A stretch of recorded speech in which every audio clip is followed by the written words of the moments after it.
Ако направевме попис на населението минатата година, попишувачите немало да затекнат дома најмалку 358.414 граѓани кои веројатно веќе живеат во некој од европските држави.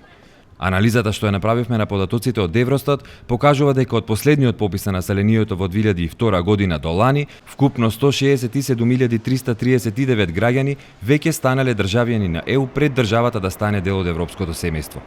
Од нив, најголем дел, односно 73.998 луѓе, добиле бугарско државенство, а потоа следуваат Швајцарија, која не е дел од ЕУ, но е во Шенген зоната, со издадени 27.748 државенства на македонски граѓани. Италија со 25.941, Германија со 14.905 и Австрија во првите 5 земји со вкупно 6.646 натурализирани државјани на Северна Македонија. Меѓутоа, бројот на граѓани што станале европејци со државјанство како виза за иселување и работа во ЕУ се зголемува откако ќе се додаде и бројката на луѓе што добиле дозвола за престој во некоја од европските држави. Вкупно 191.075 луѓе имаат таква дозвола за легален престој подолго од една година, а најголем дел од нив за патувањето навеле фамилијарна причина. Најмногу од нив престојуваат во Италија, дури 69.711 луѓе, каде што всушност одат и најмногу сезонски работници од земјава.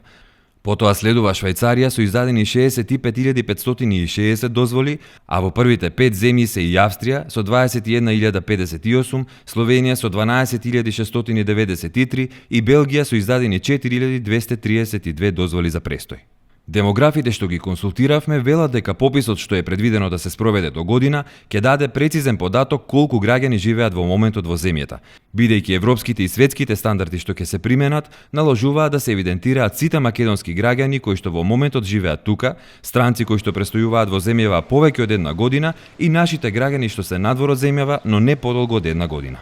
Сите наши државјани отсутни од земјава, кои што се надвор, согласно еве од 2002 година што се говори дека се околу 360.000 кои што се отсутни од земја, кои што имаат престој во друга земја, значи тие се регистрирани во тие земји. И од тука произлегува дека тие нема да влезат, ако се повеќе од 12 месеци во вкупно население во земјава, туку ќе влезат во некои други податоци што сакаме да дознаеме колку наше население има во надвор од нашава земја, што се уселени по разни основи. Во тој аспект е дека се дава можност да населението во земјава кој што отсутно надвор од земјава, да негови роднини, пријатели, блиски ги пријават со тој матичен број кои што ги имат или податоци за нив, за да се идентифицираат дека тие се отсутни од земјата. Герасимовски вели дека причините за масовниот екзодус на локалното население надвор од земјата, што е особено изразен последните десетина години, се главно од економска природа. Воглавном за иселувањето познати се причините. Од една страна беа повремено, бидејќи тоа веќе 10-20 години оваа појава е помасовно и поприсутна, беше прво политичката состојба, социјалната сигурност, економската сигурност, вработеноста, образованието,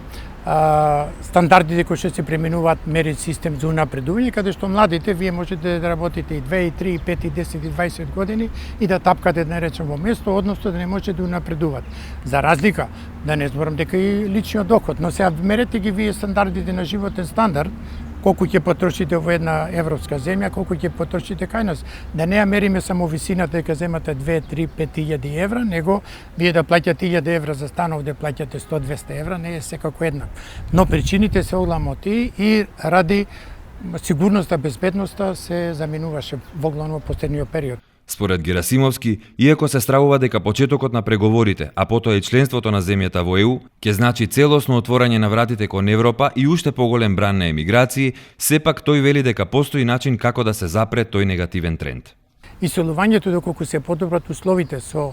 странски изголемување инвестиции, како што со овие реформи што се преземат во овој период, сега реформите се прават со години, ние не можеме преку ноќ или година, две или ден-два да направиме исчекор било каков. Но резултатите и реформите покажуваат дека чекориме кон позитивна иднина, а позитивната иднина со влогот на отварање на нови работни места, со отварање на зголемување на платите, со можност за унапредување во струката, во работното место, во значењето кој што ќе се даде, дека тие резултати ќе бидат за неколку години и тоа ќе допринесе да сепак се намали иселувањето од земјава, поготово она е жалосно на младиот кадар и тоа стручен, што влијае многу и на демографската состојба во земјава, бидејќи наталитетот се прави од младото население. Ако тоа заминува во земја, останува старци.